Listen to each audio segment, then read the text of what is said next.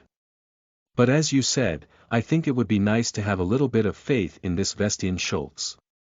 Yeah, you're right, Duroc shied away and smiled stupidly. Then he spoke in a rather gracious manner, don't worry about mining rights. If we win the Lyra coal mine, we'll go back to Schultz as promised. Of course, that's the terms of the deal. Vestian smiled brightly at Duroc, hiding the fact that he has the upper hand. I'll only trust the Anginas. Clatter. A very small noise was heard. Vestian immediately stopped talking and began to scour the room with his hawkish eyes. The smiles on their faces cooled down. Then, behind a post on the side of the doorway, a blue dress could be seen sticking out. Chuck chuck. Vestian grabbed the small lady's shoulder that was hiding behind the pillar. It was Galahad's daughter, a brunette-haired girl wearing a sloppy flower crown, came out in his tough hands. You. When Vestian wants to question with a distorted face. Is Gil-Lu and Mayron here? I came to give them flower crowns. Florentia smiled brightly, holding the 2 flower crowns in her hands. Asterisk. Damn, I got caught. I feel like I'm having a cramp in the corner of my mouth, smiling with all my might. I was sure I stayed quiet. How did they know I was here? He usually had an amiable face, now Vestian's eyes are glaring at me like a snake. So this is what you are. Since when did you get here? I just arrived now. But I didn't hear the door open. I just came in because the door was open. I'm sorry. I drooped my shoulders to look as scared as I could. Just then, my savior arrived. Tia. It was Lorraine holding Crane's hands. What's wrong? Lorraine frowned her face, feeling the atmosphere was tense. That. Nothing. Vestian let go of my shoulder, which he was holding painfully, and smiled. Oh my, there are a lot of visitors today. Jeanninette appeared from a distance opposite from the drawing room. You were here, too. I was going to give refreshments to Tia and the children. Then you and your guests. No, don't bother. We were about to stand up and leave. Vestian was back to his usual facade and patted Duroc's shoulder. I'm going to be late today. Don't wait and go to bed first. Vestian, who kissed Jeannette's cheek affectionately, immediately left the drawing room. I looked at his cowardly back and looked at Jeannette. The twins are not here yet. The tea set held by the smiling Jeannette was only for 2 people, and the tray was scattered with tea leaves. Chapter 83. You are listening at NovelFull.audio. A small space in the corner of the Ministry of Economy and Finance. The only objects were the podium and 10 chairs lined up in front. A public auction was held here today, just like any other day. It was a public auction mainly used by aristocrats or rich merchants when they wanted to sell their property safely.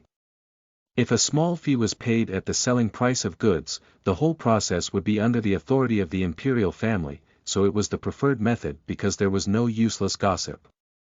An official in a government office looked at the auction documents he had to deal with a dull face. A nobleman in the northwest had sold a coal mine he wasn't using to pay off a debt. What lucky! If you don't have enough money and you have a lot of things, it's enough to dispose of them one by one. It was a normal routine, with boring thoughts passing by. In particular, today's auction has no more preparation because it is a simple bidding method if you put your bid in an envelope. Hopefully no bidders. Since it was a public auction held so frequently, sometimes bidders did not show up, making bids. And an old coal mine. The items at the auction were also not good at all, which made them more concerned. If someone bids, then the auction must be opened once again so that the work increases. Click. Then, as if to quell the anxiety, he heard someone coming in through the door. You can sit in front of this. The mechanically guiding auctioneer stopped talking. Oh, Anginas. Right, from the top of Duroc. It was Croydon Anginas, the upper lord of the Anginas family. He became so famous after the Koroi Cotton Project, which hit the jackpot throughout the empire, that no one in the capital doesn't know him. How booty it is. His skin seems to glow, and the color of the clothes he's wearing was different from that of ordinary people. Hey, sit here. Thanks. The auctioneer was puzzled as he quickly handed out the front chair. Then, several people came on behalf of the Small and Medium Enterprises Association, but everyone responded the same as an auctioneer: "Why is Anginas here?" Everyone couldn't even come close and chatted in the distance. Seeing Anginas's participation, there was a conversation about whether there was more coal left in the Lyra coal mine than expected. Durock's top owner sat and crossed his arm with a satisfied smile as if enjoying the people's reaction. Then, the door opened again. The auctioneer's eyes, which was seeing top of Durock's Anginas in a daze, accidentally turned to the side, and his eyes widened. Ha! He was so surprised that I couldn't even say a word. And the response was the same for others at the auction room. Am I dreaming in broad daylight? No, I'm watching. Whispering. There was a commotion in a narrow auction room. Durock's owner, who was enjoying the show with people's attention, opened his eyes. Well, there you are. It was the people of Lombardy who had just entered the auction room. It was Romassi Dillard, the top of Lombardy, and Vestian Schultz of the mining company. The attention that had been focused on Durock's top owner a little while ago quickly shifted to that side. Durock top's owner was a bit disappointed, but he didn't mind much because he will get a bigger profit in a moment. He just stood up and greeted the two. Good afternoon, both of you. Oh, I see you here. Long time no see, Durock top. Romassi Dillard shook hands with a grin. Meanwhile, Croydon and Vestian secretly exchanged glances. It meant let's proceed as they talked in advance. Vestian nodded, pretending to say hello. A few days ago, the two men's plot was almost caught, but Vestian did not change his plan or anything. Given Florentia's response, he thought she hadn't heard anything. Otherwise, there is no way a child with a secret can smile so brightly. No, I don't know what's going on. I know, Anginas and Lombardy. I think the Lyra mine is a lot bigger than we thought. Oh, well, today's auction is off. Since Lombardy appeared, everyone has given up bidding for the auction itself. It would be worth rubbing against top of the Anginas, but Lombardy was a different level of opposition. It was because they were well aware of their way of taking whatever they wanted, even if they pay several times the amount. Likewise, the auctioneer, who had been dazed at the sight of Lombardy and Anginas sitting side by side, rose from his seat. There are still a few minutes left before the auction begins, but we've been waiting more for Lombardy to attend. As the auction seemed to begin, the roaring interior became quiet. Click.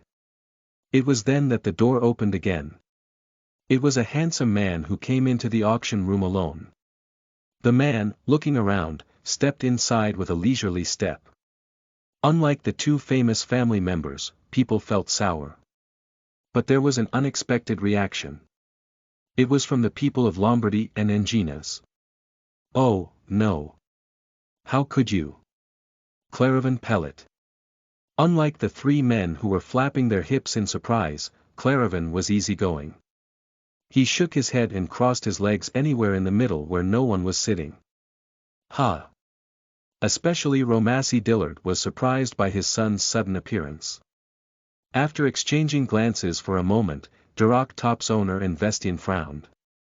The auction. Let's get started. The auctioneer checked the time and declared in a trembling voice. The lowest auction price is 700 gold. Those who attended the auction were given a piece of paper and an envelope that had not been used. It was a simple way of writing down the amount of money for the bidding and sealing it, then the auctioneer checked it and won the bid to the person who wrote down the highest price. No one was worried about how much Durock top, Lombardy, and Claravan would write. As soon as they received the paper and pen, they wrote down the number and sealed the envelope. The people of Anginas and Lombardy, especially Vestian, glance at Claravan, but he, who received the attention, was only looking forward. After a while, the auctioneer took all the envelopes. Only the sound of opening the square envelope was heard, but silence fell due to strange tension inside the auction room. "I'll announce the results." The auctioneer announced 3 bids that were close to winning the bid according to the procedure. First of all, top of Duroc. 2,000 gold. Vestian rolled his eyes with a smile and looked at the top of Duroc. Obviously, he said 1,800 gold would be enough. The timid Duroc top's owner, who didn't believe in Vestian, managed to write 200 more gold. And secondly, the top of Lombardy is 1,600 gold. The inside of the auction room was noisy again. Then did Angina's win? That's right, he has spent 400 more gold. Lombardy has lost to Angina's. The repercussions were even greater because no one was unaware of the delicate confrontation between Angina's and Lombardy. Romassi Dillard looked at Vestian with a red face and asked in a small voice. "What's the matter, Vestian?" "Well." Vestian shook his head and acted naturally, just as if he was in trouble and couldn't figure out why. 1,600 gold was more than enough. Let's talk about it later. It was Romassi Dillard, who was angry, but he could only endure the simmering anger in front of the people. The presentation is not over yet. Finally. The auctioneer raised his voice. Lastly, Pellet. The auctioneer, who saw the numbers on the paper, gulped down. Pellet com 0 any. 2050 gold, 7. The auction room is in shock and silence. Therefore, the Lira mine was sold to Pellet Company. I declare. Tuck, tuck. The sound of a light wooden stick rang, but no one was speaking. As it is, the time has hardened as if it has stopped. This is L. In particular, the top of the Duroc was shocked and his mouth was puffy like a goldfish out of the water. 1 creek. Then Claravan rose from his seat and the chair scratched the floor. Surprised, Vestian, Duroc top, and his father, Romassi Dillard, looked at Claravan one after another. Claravan stood up and checked his clothes with an unaffected face, and only then gave them an eye. 1 The corners of his mouth crept up. Of course. Again, with his head lifted, Claravan strode out of the auction room with his long legs moving. No. Duroc's top owner screamed and grabbed his head. No one left easily until the auctioneer quickly returned to the office with the documents behind him. ******. The jewelry business has cruised. Just 2 months after winning the bid for the Lira mine, the first gemstone appeared in the world. Claravan picked it up himself and brought it to the Crowley craftsman from Ivan, and as he put it, at the first gemstone I saw in the world, the craftsman tried to kneel, saying, "Please let me work." But polishing was not easy. How strong the jewels are. In the meantime, the tools Crowley used were useless in front of the new gemstone. However, as time went by, his obsession grew. And 2 months later, a jewelry store in Setakuna, Pellet Corporation opened. We don't have a name for the jewel yet. What would you like, Lady Florentia? I answered Violet, who asked me that. Diamond. Let's call it a diamond. 5 Of course, diamonds were sold like hotcakes as soon as they showed up. Despite being 10 times more expensive than ordinary jewelry, pre-orders continued endlessly to Crowley. He had no choice but to. The beauty of diamonds has never been in this world. When Crowley gave the emperor the biggest and most beautiful diamond he had ever crafted, they said they could hear Jovanzas laughing outside the central palace. Oh, good. Looking at the diamond sales report while sipping cold fruit juice, it's like heaven. Maybe it's because I took away the things from Angina's, my juice becomes sweeter. I put down the glass of juice I had finished and muttered when looked out of the window. Now, let's dig in Vestian. A father who loved Jeanninette the most in the world and was kind to his twins, or a traitor from Lombardy who held my hand as if to break it. It's time to see which of the two is the real face. Chapter 84. You are listening at novelfull.audio. TLS. Shanks. The divorce of Shaunanet and Vestian in their previous lives was quite a scandal. Especially because Lombardy's internal affairs were always a good gossip and divorce was not so common among nobles. But despite being such a hot topic, no exact reason for their divorce has been determined. Of course, the rumors ran rampant. From the rumor that Vestian had another woman and Shaunanet knew where the woman lived, which led her to kick Vestian out. All sorts of squabble followed together. Is it really a matter of infidelity? To be honest, I didn't think so. Although Vestian Schultz is said to be good-looking and have a likable appearance, that's really all. Even the Schultz family was not treated very well among the nobles. No, their existence itself was indistinct. After getting married, the Schultz family was on the track to becoming a central aristocrat. Among the nobles are Shaunanet and Vestian, who had a rare marriage of love. I thought he was a nice guy, but I don't think that he is anymore. On the other hand, how about Shaunanet? She's beautiful, elegant, and sweet. She is the eldest daughter of Lombardy too. Before marriage, Shaunanet was in charge of all the family affairs. Some even said that she would become the next Lombardy matriarch, but somehow after marriage, Shaunanet started to lay low and now she's really doing the bare minimum. Acting like someone who wants to be small and invisible. Her abilities were wasted. Yeah, something's not right. In retrospect, Shaunanet and Vestian's divorce was full of incoherent things. Why didn't they fight? It is common for couples to fight for custody of their children, no matter what the problem is between them. But Shaunanet did not put up a fight. Like someone who got divorced because it was her fault. After handing over the twins and substantial alimony to Vestian, she went down to the rest house. Mali is Lombardy's rest house. It's quite far and takes more than 3 weeks by carriage. Shaunanet locked herself up there. That made rumors in society that the reason for their divorce must have been Shaunanet's doing. Shaunanet knew about the rumors but neither explained nor gave a precise reason. There was nothing but silence. Before long, Vestian remarried a woman from Schultz's estate. As if he had been waiting, one suspicious maybe it was because they came from the same estate so they understood each other. While so lost in thought, Claravan opened the door to the office and came in. You came, Claravan. I'm sorry to have kept you waiting. You've been very busy lately. It's natural for me to wait. With the diamond boom throughout the empire, Claravan was really running around to the point of fire on the soles of his feet. In particular, the requests from the nobles were pouring in. It would be nice to just take orders on a first-come, first-served basis, but that's stupid. The aristocrats who are bent on receiving diamonds before others are easy to handle. But I told Claravan not to be bribed by the nobles. You don't need to ask for a favor to reduce the waiting period just to get a few more pennies. Needless to say, it is much more profitable to make them indebted. Of course, Claravan was doing a very good job. Who were you with today? I'm on my way back from Pentwood, Wallen, and Lombardy. Was Grandpa present? Yes, we were talking about Mrs. Shaunanet's necklace. There was a necklace Shaunanet cherished.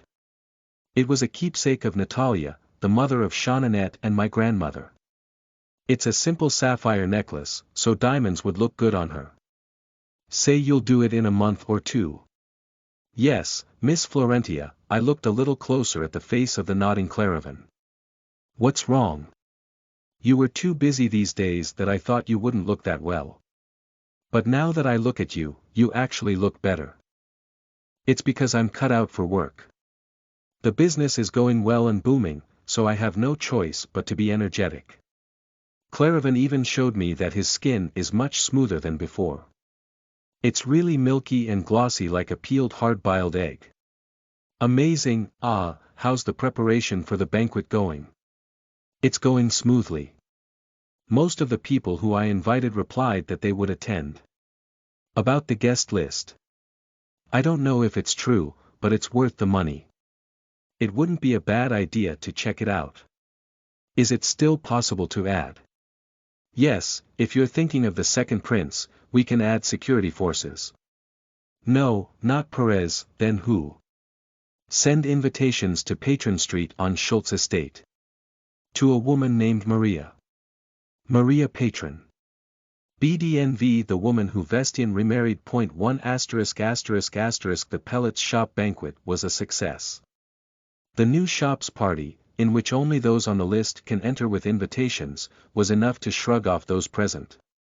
It is also perfect for creating a bond between the people who have succeeded in entering the banquet hall. The atmosphere of the banquet was particularly cordial. When everyone had gathered, Claravan climbed up to the seat on the podium. It was different from what the organizer of the banquet just said as just a podium. The aristocrats dressed up in colorful clothes with neatly brushed hair looked up at Claravan, who showed his gorgeous face. I'd like to thank all of you here to celebrate the success of the Pellet Company. His handsome face full of confidence seemed to sparkle. With that gratitude, I prepared a small gift. Please bring your invitation to our pellet merchants at the entrance before you leave this banquet. That is all. Claravan lifted a diamond necklace in his hand for everyone to see. It was just a simple gold string and a small diamond, but the jewel that glistened under the light was like a star in the sky. I'm giving you all a necklace as a gift. The response was immediate. Wow! Impressive! Cheers broke out among the nobles. We've prepared good food and good music, we hope you enjoy to your heart's content. The banquet began in earnest after Claravan had finished greeting. As Claravan went down the podium, he was approached by the head family of Ivan. Claravan was the beneficiary of the Ivan family's jeweler, Crowley, earning enormous profits in return. Here you are, my lord. Ivan's dominion over the nobles was in the wild north. He was a man of great physique and tremendous charisma, but when Claravan greeted him politely, he smiled and laughed. Claravan. You said you received only a fraction of the fur I sent you this time. What's wrong with you? You wouldn't waste a few of those. Thank you for taking care of such precious things. Come on. If you really need anything later, feel free to tell me. I will, Lord Ivan. The next people would be Lombardies. Claravan, who found Lulac and his family gathered on the balcony, approached first. You came, sir, it's a feast celebrating the cruising of your business, and I can't miss it. I'm so proud of you and congratulations. Lulac also changed the way he treated Claravan when he successfully led the Pellet Company after independence. It was an act of respect as a businessman, not as a subordinate. Congratulations. These and Laurel just uttered short phrases. It was a rude attitude for someone who had been invited to the banquet, but Claravan laughed it off. Even though they were trying hard to hide it, you could see that those two were quite depressed. Congratulations, Mr. Claravan, standing next to Lulac, Jeanninette said with a beautiful smile. I apologize for not recognizing such a talented person beforehand. The Lombardy family failed to get a chance to display their abilities properly, and Claravan was only playing house. 2. When she saw him succeeding like a fish in water after independence, Jeanninette felt sorry for him. It would have been nice if such a talented person had been recognized earlier and assigned to a key position at the top of Lombardy. I've grown up with the grace of Lombardy since I was a child. Please let me know if there's anything I can do to help. Lulac smiled contentedly at the remark and tapped Claravan on the shoulder. But I'm glad you took the mine. I heard that Anginas was greedy. Luckily, I was able to win the bid in a short time. Yes, that was indeed luck. Lulac's disapproving gaze looked at Vestian. Lulac clicked his tongue when he was not with Lombardies, but instead greeted and talked to all kinds of people from afar. Father Jeanninette saw his displeasure and a bitter expression was left on his face. Although Vestian has already apologized, saying it was a mistake that he failed to win the bid at the Lyra mine, Lulac's displeasure did not disappear. Furthermore, Romassi's words were stuck in his head. It was strange that the Anginas merchants weren't so surprised to see us.